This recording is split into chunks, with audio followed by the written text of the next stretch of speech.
મિત્રો, ખાસ શ્રાવણ માસની અંદર ભગવાન શિવજીને લિંગ ઉપર દૂધ શું કામ ચડાવવામાં આવે છે? ઘણા લોકો ઊંધા અર્થ કરે છે, વેસ્ટેજ દૂધ થાય છે એ ભગવાને ગરીબને આપી દેવાય, ભગવાને ન ચડાવાય. પણ શ્રાવણ માસમાં શું કામ વિશેષતા ભગવાનને દૂધ ચડાવવામાં આવે છે? 12 માસની અંદર 11 માસ દૂધ ખવાય, 1 માસ દૂધ ન ખવાય. કારણ શ્રાવણ માસની અંદર એનું એ કારણ છે કે અષાઢ મહિનાની હેલી જો વરસાદ વરસી હોય, નવી વનસ્પતિ લીલોતરી થઈ હોય, એ ગાય ભેંસ ખાય, કોઈ પણ પશુઓ ખાય, એ દૂધ છે ને એ પિત્તવાળું હોય, વાયુવાળું હોય. એમ કે આપણું પૃથ્વી, તેજ, વાયુ, આકાશ ને જળ 5 તત્વથી દેહ બનેલો છે. એટલે દેહ છે એ વાયુ તત્વથી અને જળ તત્વ મિશ્રિત થાય. અને ભગવાનને એ ચડાવવા માટે દુર્લભ મહિનો છે.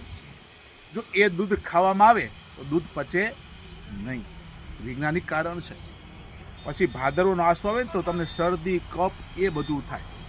એટલે ભગવાનને શિવજીને એ દૂધ આખો શ્રાવણ માસ ચડે છે.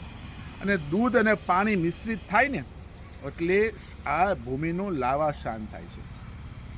ઇન્ડોનેશિયામાં ભૂકંપ બહુ આવતા, એને વિચાર્યું કે ભારતમાં કેમ ભૂકંપ નથી. પછી એને ગલી ગલી એક શિવલિંગ સ્થાપી અને દરરોજ દૂધ અને પાણીથી ભગવાનનો શિવ અભિષેક થાય છે. એ લાવા શાન પડે છે. એટલે ભગવાનને શિવનો મહિમા છે, વેસ્ટેજ નથી. અંધશ્રદ્ધાથી શ્રદ્ધાથી શ્રદ્ધાથી ભગવાનને દૂધ ચડાવવામાં આવે છે.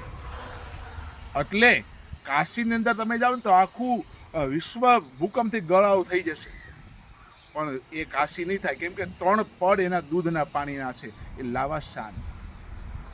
એટલે શ્રાવણની માસની અંદર દૂધ છે વગેરે વનસ્પતિથી ભગવાનનો અભિષેક કરવાથી એ આપણને ભગવાન શાંત ફળ આપે. ન ફળ એ ગુણ છે, એ ગુણ છે.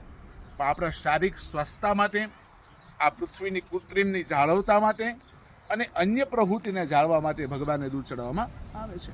બની શકે પણ તમે પણ નજીકના શિવાલયમાં દૂધ ચડાવો, અભિષેક કરાવો, ભગવાનના મહિમા તમે જાણો. અસ્તુ. ઓમ નમઃ શિવાય.